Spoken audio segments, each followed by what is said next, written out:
One day, Edward was in the shed where he lived with the other engines. They were all bigger than Edward and boasted about it. "The driver won't choose you again," said Gordon. "He wants strong engines like us." But the driver and fireman felt sorry for Edward. "Would you like to come out today?" "Oh, yes, please," said Edward. So they lit his fire, made lots of steam, and Edward puffed away.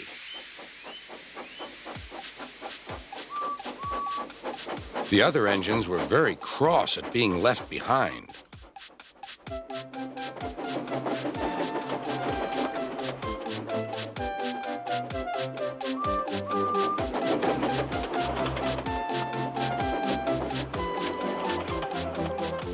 Edward worked hard all day. The coaches thought he was very kind, and the driver was very pleased.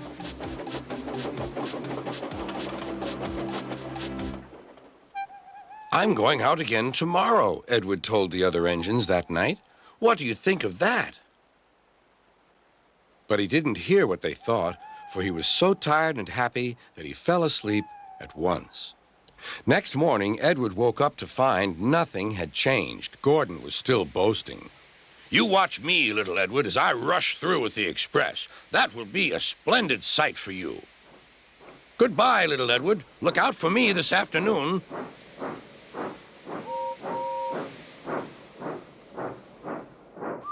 Edward went off to do some shunting. He liked shunting. It was fun playing with freight cars. He would come up quietly and give them a push. Then he would stop, and the silly freight cars would go bump into each other. "Oh!" they cried. "Whatever is happening?"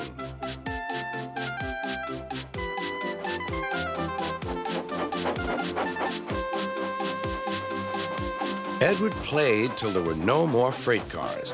Then he stopped to rest. Presently, he heard a whistle. Gordon was cross. Instead of nice shining coaches, he was pulling a dirty freight train. "A freight train, a freight train, a freight train," he grumbled.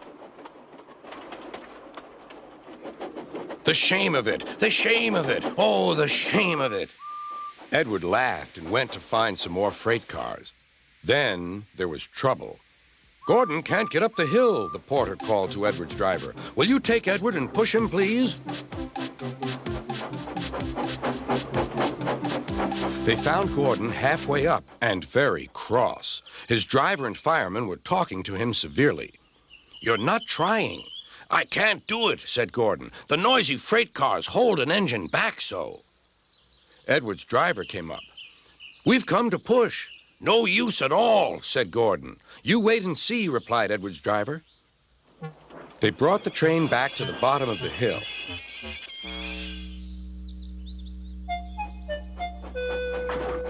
"I'm ready," said Edward. "No good," grumbled Gordon. They pulled and pushed as hard as they could.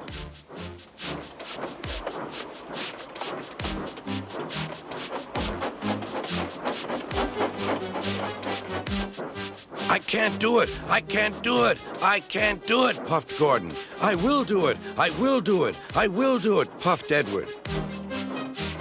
Edward pushed and puffed and puffed and pushed as hard as ever he could. And almost before he realized it, Gordon found himself at the top of the hill. "I've done it, I've done it, I've done it," he said proudly. He forgot all about kind Edward and didn't say thank you. Edward was left out of breath and far behind, but he was happy because he had been so helpful. At the next station, he found that the driver and fireman were very pleased with him. The fireman gave him a nice long drink, and the driver said, "I'll get out my paint tomorrow and give you a beautiful coat of blue with red stripes. Then you'll be the smartest engine in the shed."